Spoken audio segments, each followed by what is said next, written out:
Bienvenidos a un episodio más de Siempre Cambia, donde se podrán dar cuenta que estamos en un set de muchos libros. Entonces pues estamos en la FIL, la Feria Internacional del Libro de Guadalajara, con una mujer aparte de preciosa y con una historia impresionante que vamos a conocer a través de este episodio, de grandeza, de muchos temas tabús que muchas veces nos cuesta contarlos, incluso si lo estamos pasando en la casa cuesta aceptarlos, pero creo que por eso es que estamos el día de hoy aquí, porque para eso es esto, para identificarnos, para darnos cuenta de ser yo sin vergüenza, y después van a entender por qué. Y para eso tengo una mujer hermosa aquí a mi lado, que es Vanessa Bills desde Colombia. ¿Cómo estás, Vanessa? Súper bien, encantadísima de estar acá y con esa energía tuya tan bonita, gracias. Lo más increíble es que ella viene desde Colombia. A mí me encanta su acento, pero pues cabe destacar que actualmente está viviendo en Canadá. Ya nos irá contando un poco de su historia, y antes de iniciar me di cuenta que ahora resulta que tiene sangre de México, entonces ¿con qué razón ya sentimos que te queremos aquí? Sí, gracias. Pues Vane, fíjate que a mí, de cuando leí justamente tu libro, porque fuimos justamente al evento que estuvo en México, sí, gracias a mi cuñada y doble diamante corona de nuestra empresa, Ana Álvarez, que fue quien nos hizo esta invitación, junto con Mike, que como siempre él lo dice, entrelazando visiones, sí, es así, y justo por eso estamos el día de hoy aquí. Entonces pues es un agradecimiento que las causalidades existen. De acuerdo. A mí me impactó mucho varios temas de tus libros, y antes de comenzar a tocarlos, me encantaría que nos contaras justo esa parte de por qué surge escribir. ¿Qué fue eso que te hizo salir a dar a conocer tu historia?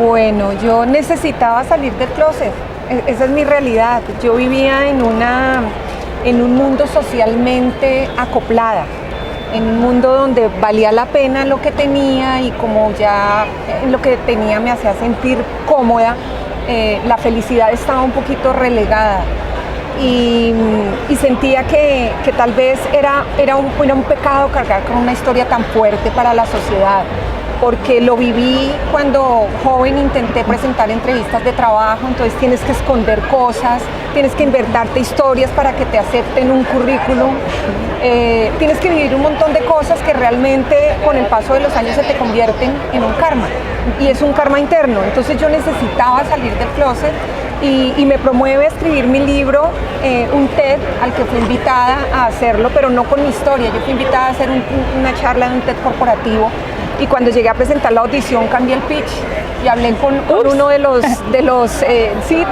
curadores del TED, y le dije: no quiero hablar de esto, yo quiero contarles una historia en el pitch del TED.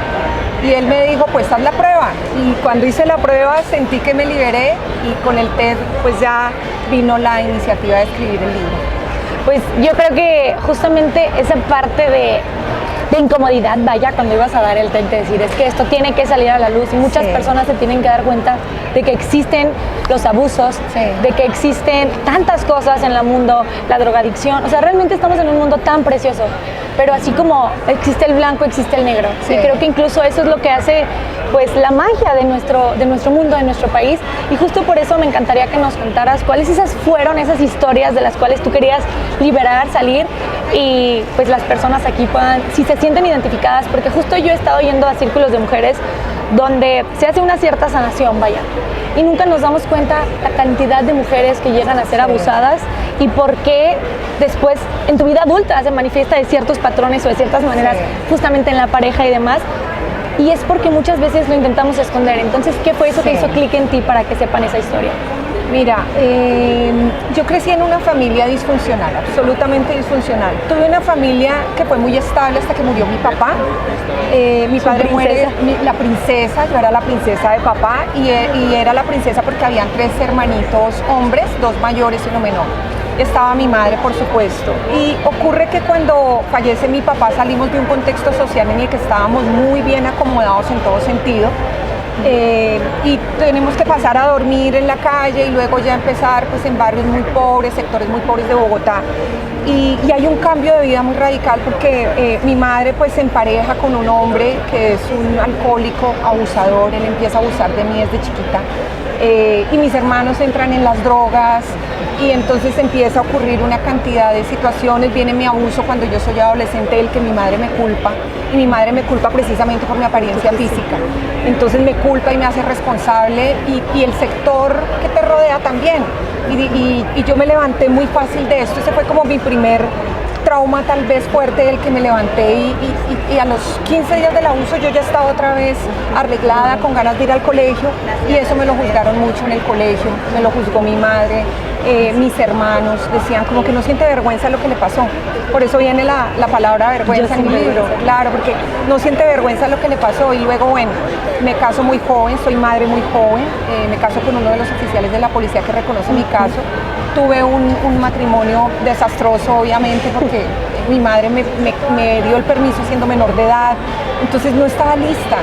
Y fui madre muy jovencita y luego viene a enfrentarme a la vida con mi niña sola porque tuve que dejar a este hombre que hoy pues tenemos un vínculo muy precioso por mi hija. Y luego pasan cosas que en la vida tú dices, pero ¿por qué más? ¿No? Ya vuelvo. ¿Que no era suficiente ya? Ya, entonces ya era como no me mandes más cositas para acá.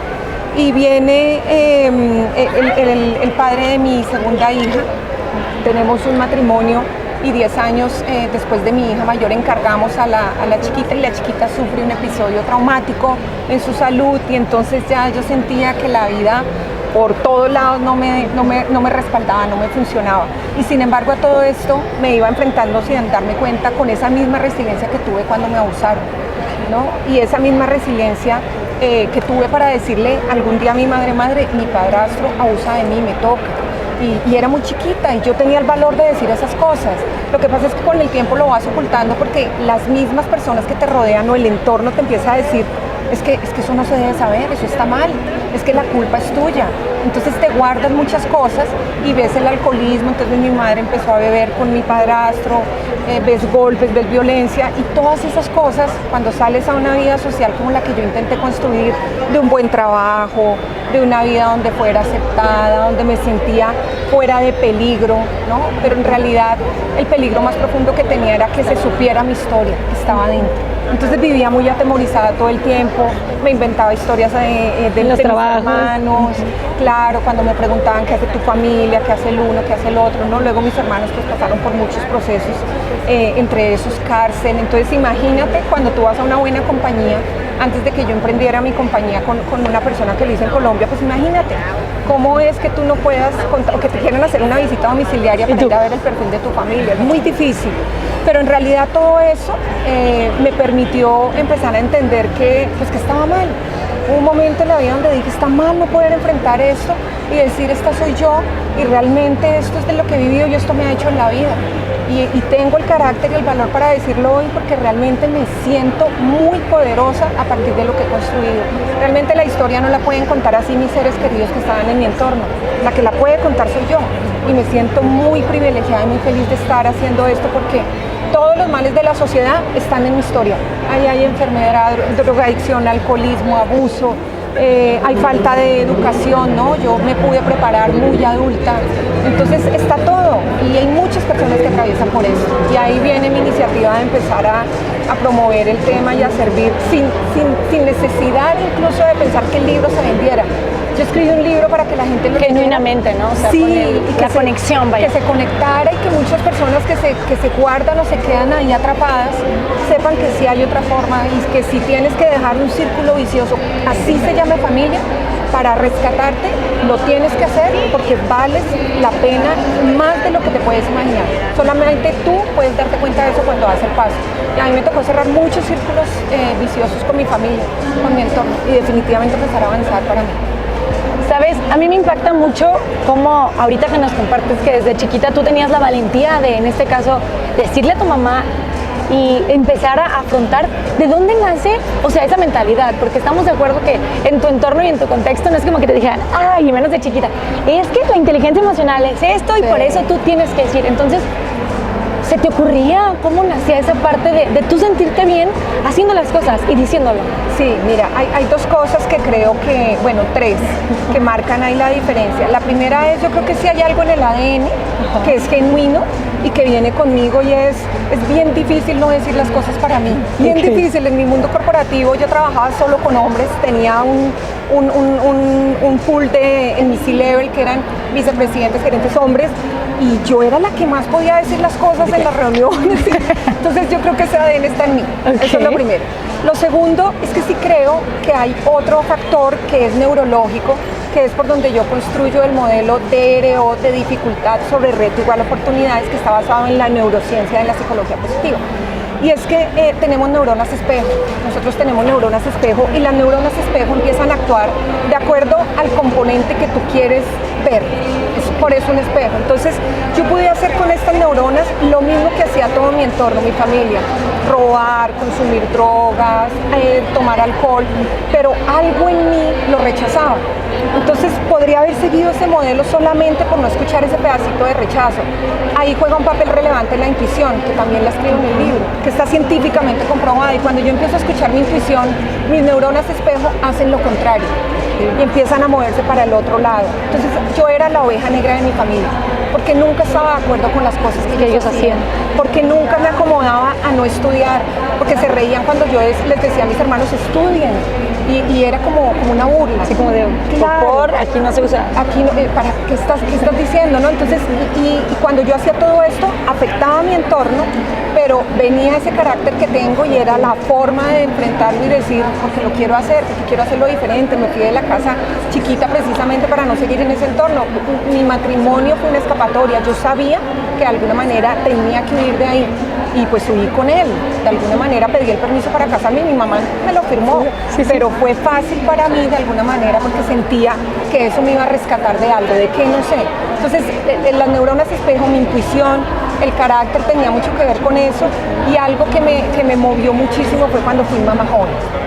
Cuando yo tuve a mi hija, y recuerdo mucho la escena que me marcó, y es que llegué a la casa, creo que la cuento en el libro, y llegué de trabajar, yo me iba a las 4 de la mañana a trabajar, y vi a mi hija rodeada del entorno de mi mamá, mis hermanos, y vi al padrastro que acababa de llegar. Yo siempre llegaba muy rápido. ¿Recordaste? Recordé, y cogí a mi niña, y a partir de ese momento dejé de vivir en ese barrio, en ese sector, en esa zona. A los 3 días yo ya tenía un trasteo armado, y dije: yo no quiero eso para mi hija. Ella me movió muchísimo a empezar a ver la vida con un enfoque distinto, con ese tema de no quiero que ella pase por esto. Entonces creo que tiene todo ese contexto. Estas 3 cosas han sido súper importantes para las decisiones de mi vida. Pues yo aquí quiero realmente reconocer el valor que tú tuviste, porque probablemente en este punto de tu vida es algo que ahora ya tú misma te valoras a ti, pero creo que es una grandeza muy grande, porque suena fácil decir: ay, es que no quería ese entorno y me la llevé. Sí. Es sencillo decirlo en palabras, sí, pero me queda claro que no es sencillo vivirlo, porque para empezar, creo que ese choque, y muchas personas a lo mejor es que están en un entorno donde dicen: sé que no quiero esto, no me gusta esto, pero ese miedo de salir, ¿por qué? Porque de cierta manera es una zona de confort, sí, aunque sea de disconfort. Hay un dicho que me gusta mucho que dice: ahí está un perro y está en tapete y hay un clavo ahí. Entonces el perro todo el tiempo se está moviendo y se está quejando. Sí. Y dice: ¿pero por qué no se para? Porque el clavo le cala, pero no le cala tanto como para pararse. Entonces, sí, creo que eso es una historia que, sí, si la reflexionamos nos impacta mucho, porque así es la realidad. Muchas veces, sí, es un entorno donde tú dices: realmente no quiero esto, ni para mí, en este caso para algún hijo, sí, pero creo que el tomar el valor de hacer las cosas es lo que tiene una fortaleza, pues ahora sí que genial y grandísima. Sí. Y otro de los temas que quiero tocar, porque en lo personal es una de las cosas que me intrigó mucho también cuando leí el libro. Tú nos hablas del tema de, tú viviste en un entorno de drogadicción, en uno de los barrios, vaya, más feos, difíciles de Colombia. Difíciles, y me he dado cuenta en la experiencia que he tenido y con personas que me he rodeado, que muchas veces para un familiar, cuando tú te enteras de que tu mamá, hermano, anyway, hijo, lo que sea, pero tu entorno, vaya, o tus seres queridos, están cayendo en una drogadicción, es como un choque cultural, y idealizas a una persona, es como que no, pero si él es perfecto, ¿por qué hace eso? No puede ser posible. Y creo que es un choque que hace que tú no quieras aceptar que eso esté pasando. Entonces no tocas el tema. Y entonces eso sigue sucediendo, pero tampoco tú lo aceptas y tampoco puedes ayudar. Sí. Entonces, ahí que fue algo que tú como hermana, vaya, como hija, que tú veías, ¿cómo pudiste sanar de cierta manera pues esa herida, ¿no? Porque es una injusticia, es un esto, un otro. Pues mira, pasaron muchas cosas dentro de las que yo me eché al hombro como esa carga, ¿no? Porque la forma mi familia es una familia y lo he entendido leyendo y lo he entendido entrenando mi mente para no juzgar, pero también para tomar mis decisiones de sanarme y de apartarme de lo que tengo que apartarme. Es una familia que tiene mucha fuerza y esa fuerza la hubieran podido usar para otras cosas, así como la usaron para quedarse allí, para eso. Yo la usé para algo distinto. Yo tengo una fuerza que viene de mi familia y mi familia la usó para el otro extremo.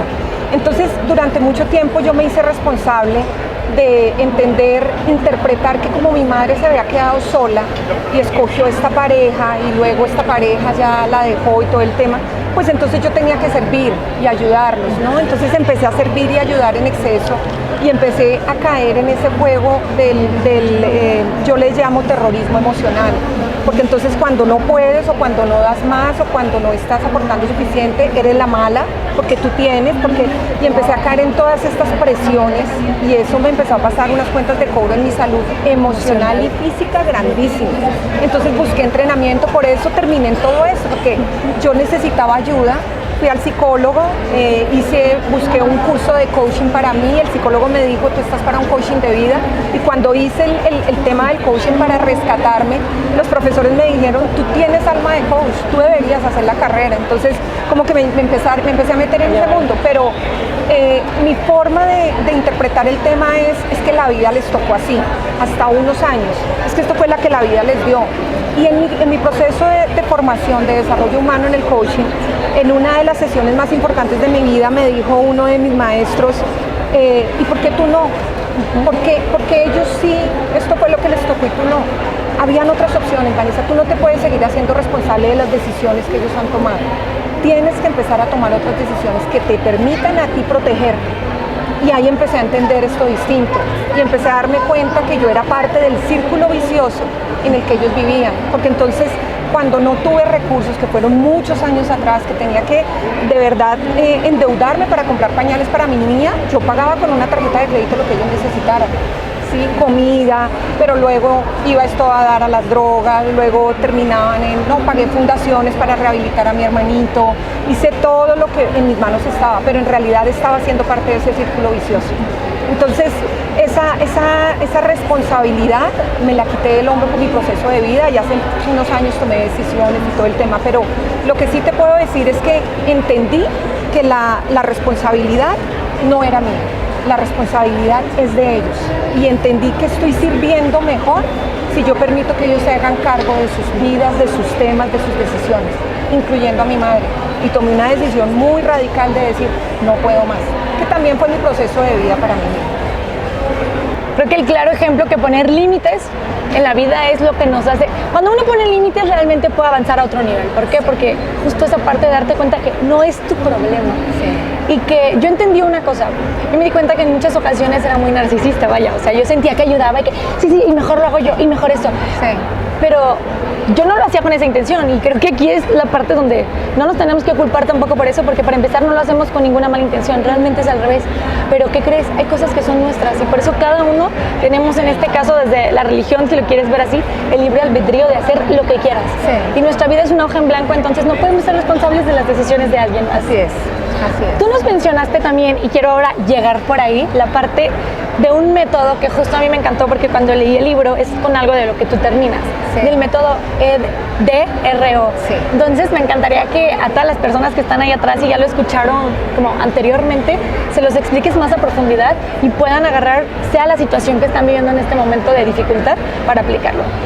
Mira, el DRO es un método que construí a partir de empezar a entender qué era lo que había pasado conmigo, por qué tan diferente en mi vida a lo que estaba ocurriendo con mi familia durante toda la historia. Me inquietaba mucho porque hice muchas cosas para tratar de que ellos se engancharan en un modelo similar de hacer las cosas bien. Para mí era como, siempre era mi mensaje, hagamos las cosas bien, ustedes pueden hacer las cosas bien. pero nada cambiaba con ellos. Y por el contrario, yo iba evolucionando, no solamente como ser humano en mi proceso de trabajo interno, sino también financieramente, también en mi estilo de vida, también hasta en mi forma de comunicarme, las palabras cambiaron, mi lenguaje, ¿no? Tú sabes que uno crece rodeado de cierto entorno y tiene un contexto en su vocabulario.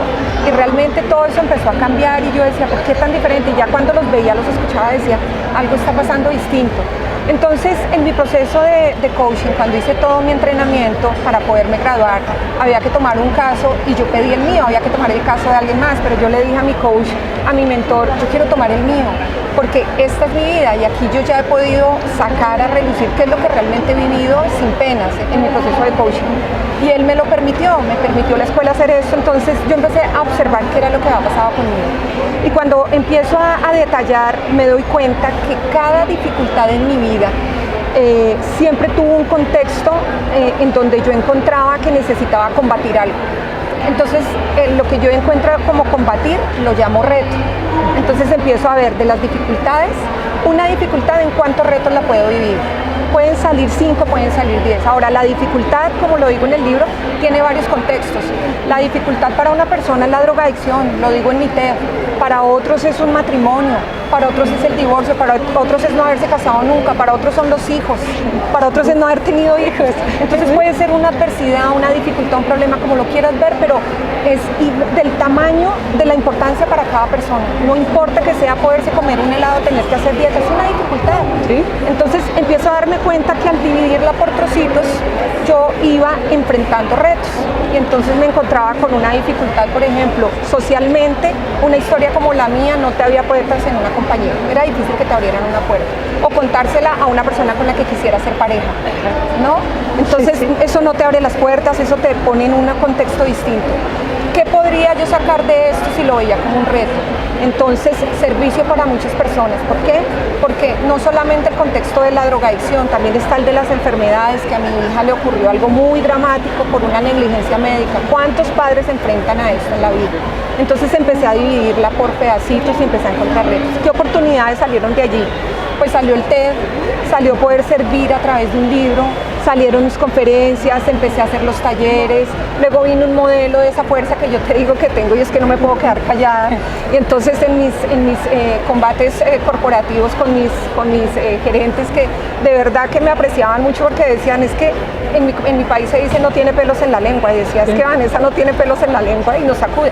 Sí, pero realmente de ahí, por ejemplo, nació un proceso de entrenarme para ser entrenadora de equipos de alto desempeño, y dejé unos equipos de alto desempeño entrenados en mi compañía en 3 países, que eso para mí era gratificante. Cuando me iba decían, ahora ¿quién nos va a entrenar? Entonces mira la fuerza con la que pude yo enfrentar las dificultades de un contexto corporativo muy socialmente marcado por los hombres. Había mujeres, pero realmente con mucha fuerza. Era bien difícil encontrar este contexto. Eso trae problemas, pero también trae... Pero siempre va a haber en ese caso. Entonces me lo gozo. Entonces cuando yo hago esto, empiezo a dividirlo en retos y empiezan a salir las oportunidades. Si ves, de cada cosa que te he contado, una oportunidad. Cuando me fui con el padre de mi hija siendo menor de edad, yo pensaba, soy chiquita, quedé embarazada, jovencita, fui mamá a los 17, pero mira la oportunidad que encontré. Me alejé de un entorno absolutamente destructivo para mí, de drogas, de maltrato, y liberé a mi hija de quedarse en ese mundo, de vivir en ese modelo de vida, ¿no? Y con él pues no nos fue muy bien porque éramos muy jóvenes, pero realmente para mí fue una luz que me sacó de allá y que me permitió tener a mi hija. Entonces mira la oportunidad tan grande. Entonces el modelo lo que permite es que a través de esto, luego ya entré en la psicología positiva y te empiezas a dar cuenta que hay cosas que no reconoces de ti, que es lo más difícil para decir de ti en lo que eres buena. Yo hoy me atrevo a decir que soy muy bonita y que tengo una fuerza impresionante para decir las cosas. Eso muchas veces socialmente es como engreído. No, eso se llaman fortalezas. Y cuando tú reconoces una habilidad en ti y la entrenas y la entrenas y la entrenas, se vuelve una fortaleza. Entonces el modelo te lleva a eso. Todos los días reconoce una habilidad, pero tenemos debilidades. Entonces reconoce una debilidad en ti. ¿Cuál es? Para mí era la escucha en el pasado. Me costaba mucho escuchar porque crecí muy defensiva. Entonces crecí siempre pensando en lo que iba a responder. Eso lo entendí con mi proceso de coaching. Entonces empiezas a trabajar todos los días en esa debilidad. Hoy me voy a sentar a hablar contigo 10 minutos y no voy a hablar. y voy todos los días a escuchar 10 minutos a una persona. Y entonces pones eso en un papelito, yo lo trabajaba así todos los días. Mi debilidad de hoy es la escucha, porque se va a volver una fortaleza. Y cuando tú te das cuenta que ya se volvió una fortaleza, te vuelves predominante, entonces le sumas otra fortaleza y empiezas a... Yo ponía todos mis papelitos y me empezaba a dar cuenta de todas las fortalezas que iba ganando en un mes. Eso es el modelo de DRO. Y con esas fortalezas, ¿qué haces en el modelo de DRO y en tu vida todos los días? Esto no es un modelo científicamente desarrollado en la NASA, es un modelo que los humanos procesamos todos los días. ¿Qué empiezas a hacer? A enfrentar los retos. Con tus fortalezas te enfrentas los retos. Eres muy buena haciendo esto, pues entonces vamos a escribir para que la gente pueda ver esto. Eres muy buena haciendo entrevistas, tienes una fortaleza de comunicación grandísima, entonces empiezas a trabajar en eso y eso se te vuelve tu manual de vida. Ese es el DRO. Es muy sencillo, pero es muy bonito aplicarlo. Sin duda me queda claro que todos en este preciso momento estábamos como pensando en, no lo había pensado así, es verdad. Sí. Y algo que a mí me encanta y quiero cerrar con eso, y yo lo recuerdo justamente en la presentación que tuvimos en México. Sí. Y me di cuenta a través de que leí justo el libro de Yo Sin Vergüenza y el de Pandemia de los 40, aún no lo leo. Pero yo recuerdo que cuando tú los presentabas, nos dices que en este libro justamente era esa Vanessa que todo lo puede y siempre, y ahí nos platica sobre un proceso corporativo justamente, ¿no? Sí. Entonces eso también lleva a un sí por mis de estos, y llega un punto en donde es algo a lo mejor que ya no queda en ti. Sí. Y reconocer que las circunstancias, nosotros como seres humanos, tenemos un límite. Sí. Podemos dar todo, me gusta mucho el libro de los 4 acuerdos que dice, sí, haz lo máximo que puedas, sí, pero también tenemos que aprender a soltar cosas que no están en nuestras circunstancias. Sí. Entonces de ahí también tienes un mensaje muy bonito para darnos. Sí, mira, esta Vanessa, yo hice un duelo de esa Vanessa y fue un duelo como una ruptura amorosa, o sea, la lloré, me despedí, tuve apoyo de coach, hice todo un proceso fuertísimo, también tuve terapeuta porque le decía, algo siento que tengo que dejar de ahí, pero de esa Vanessa. Pero cuesta.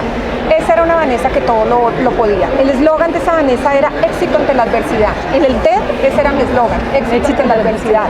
Pero llegó un momento que dije, es que no quiero tener más éxito solamente a partir de las adversidades. Yo quiero sentir que puedo disfrutar, que puedo tener éxito a partir de otras decisiones de vida que no siempre promuevan el estarla luchando y el estar pudiendo con todo. Y eso me ocurría, yo todo lo podía. Entonces llegó un momento en donde levanté la mano y se empezaron a sorprender en mi mundo corporativo, por ejemplo, porque yo les decía, no puedo hacer eso. ¿Pero por qué? Porque siempre todo lo que había pesado, lo que había que arreglar me lo daban. Tú puedes. Y me decía el CEO de la compañía, que en ese momento era mi cuñado, me decía, pero tú siempre dices que no y al final lo haces. Esta vez no, porque no puedo con eso, no puedo con todo. Entonces, sostener cosas con las que tú sientes que tienes que poder, pero no lo estás disfrutando, te daña, te destruye, te opaca, te apaga. Y ese ejercicio fue el que me llevó a tomar la decisión de escribir Pandemia de los 40. Porque en Pandemia de los 40 le doy una vuelta a eso y empiezo a decir, si no lo estás disfrutando, algo está mal. Y esa es la pregunta que yo siento que tenemos que hacernos todos en la vida. Hay un momento en la vida donde se vale retarnos con todo, pero hay un momento en la vida donde también hay que mirar hasta dónde el equilibrio se nos está volviendo un caos. Porque tú crees que estás equilibrado porque tienes ingresos, porque tienes recursos, porque tienes el matrimonio, pero ¿realmente lo estás disfrutando? ¿O es un caos que se ve equilibrado por allá, de puertas para adentro, no es tan bonito?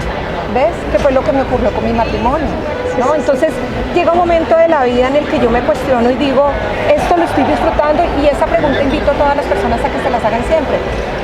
Dinero, trabajo, tus padres, tu pareja, tus hijos, si no lo estás disfrutando, algo está mal. Si tú te respondes a esa pregunta y algo te dice que todo está bien, maravilloso, pero si algo te dice no lo estoy disfrutando, tienes que empezar a trabajar en eso, con lo que sea que tengas de herramientas para trabajar. Entonces, este duelo que hago me permite llegar a esta Vanessa, que es una Vanessa que sigue haciéndole una reflexión y un análisis a las situaciones del momento, desde la perspectiva humana, de crecer de todo, pero disfrutando y siendo muy consciente de la responsabilidad que tenemos en esta etapa de la vida, porque tenemos una responsabilidad grandísima, y es que nos queda, dicen que ya hemos vivido después de los 40, productivamente el 70%, imagínate el tiempo que nos queda productivos, podemos vivir hasta los 100, pero productivos ¿Qué responsabilidad tenemos? Empezar realmente a nosotros disfrutarnos como tenemos que disfrutarnos la vida y disfrutarnos a nosotros mismos. Y esa es esta Vanessa, que es un libro bastante divertido.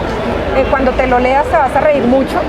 Y dicen las parejas que se codean cuando lo leen, el capítulo de hombres y el capítulo de mujeres, que se codean entre ellos porque se sienten plenamente identificados, pero sobre todo les permite a las personas, previo a los 40, prepararse para llegar a ese momento, porque crees que realmente no lo estás sintiendo a los 32, pero cuando te hagas esta primera pregunta te acordarás de mi libro. Cuando alguien te dice, ¿y tú cuántos años tienes? Ya casi los 30, no, todavía me faltan 5. Cuando tú dices, todavía me faltan X años, ya los 40 están llegando. Ese es el peor momento para identificar. Ahí debemos prepararnos para llegar a los 40. Pues me queda claro que para todas las personas que no han leído este libro, ya lo quieren leer. Y para cerrar este episodio, antes de cerrarlo, me encantaría que les dijeras dónde es que pueden conseguir tus libros. Claro que sí, pues México Lindo ya lo tiene puesto en todas las tiendas Sanborns. En Sanborns está Yo Sinvergüenza, creo que pandemia está entrando. Están en librerías Gandhi los dos, están en librerías de La Mancha, y vamos a tenerlos por todas las otras librerías del Estado de México. Warmville, también está en Warmville, está en Mercado Libre también para entrega en físico, y por supuesto para los que están en otros países diferente a Colombia, México, Perú, que ya los tenemos distribuidos, está en Amazon en versión digital. ¿Y cómo sales tú en tus redes sociales también para que vayan a seguir tu contenido? Claro que sí, Vanessa, y deben poner el apellido como está aquí, ¿no? WIEHLS. Con eso me encuentran en todas las redes, y tenemos un Instagram bien bonito en el que trabajamos solo desarrollo humano.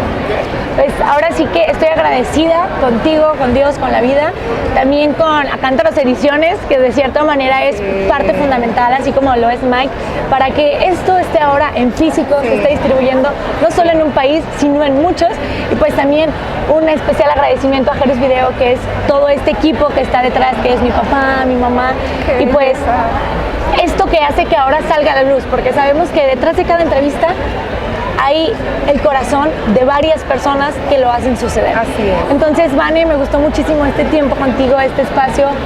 Me encantó el poder saber y reconocer que cuando estamos en ese proceso de cambio, de aceptar que no es mi responsabilidad, es tuya y la dejo, no estamos mal, vamos por un camino. La diferencia es que creo que tenemos que empezar a cambiar ese chip, pero claramente es un proceso, pero es un proceso bonito de vida donde tenemos que aprender. Yo quiero cerrar justamente con esa parte. Muchas veces por nuestro entorno, en donde sea que hayas crecido, la mayoría de las veces estamos acostumbrados de que Dios le manda sus batallas a los mejores guerreros. ¿Y qué crees? Eso solamente te mentaliza lo que tú decías. Hay que hablar con Dios y decirle, más guerreros por ahí. Y para empezar estamos diciéndonos guerreros, tú no tienes que luchar con nadie, la vida estamos para disfrutarla, para vivirla. Claro que van a venir retos, pero también hay oportunidades. Sí. Entonces creo que esa es una parte muy reflexiva, y así como lo es el nombre del episodio, estar siempre dispuestos al cambio. Así que nos vemos en el próximo episodio. Bye bye.